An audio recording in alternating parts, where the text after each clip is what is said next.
Welcome to a special episode of The World Tomorrow. Normally, I do this from my location under house arrest, but today, because of the number of people involved in the Occupy movement, we've decided to do it here in the old Deutsche Bank of London, which is controlled by friends of Occupy.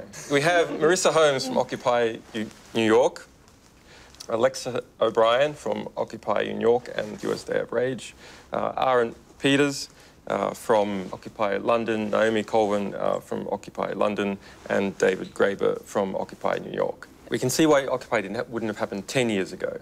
We had these protest movements welling up at Seattle and Genoa and so on, and bang, we had September 11, and that was the end of it. So we can see why it wouldn't have happened 10 years ago.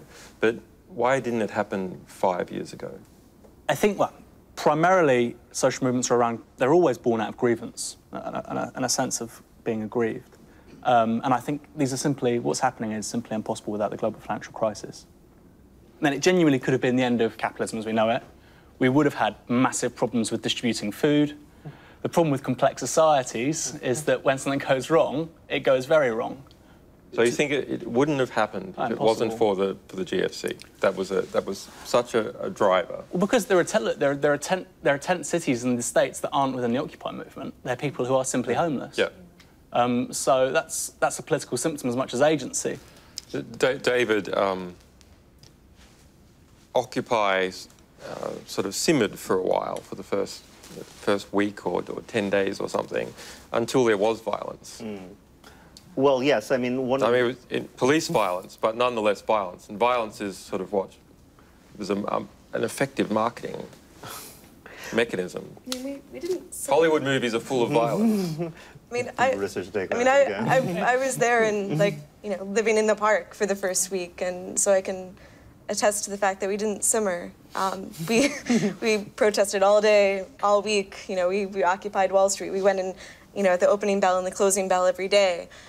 We held 2 general assemblies a day. We were, you know, starting to put up tents. The media reportage just wasn't there, and it really kicked in once there was violence.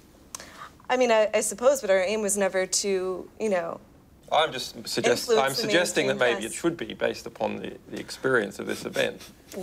That maybe actually the provoking police violence is something that really should be done. Well, you don't really have to provoke it. It's going to happen. I just want to be clear that we did not provoke police violence.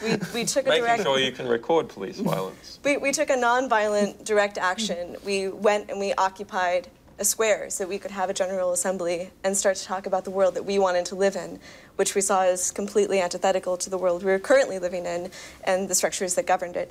So, yeah, I mean, I guess by being there and by exercising a directly democratic process, we were posing a threat, and so the police had to respond. I mean, there's nothing that terrifies the American government so much as the threat of democracy breaking out in America. They're sure to react violently to that.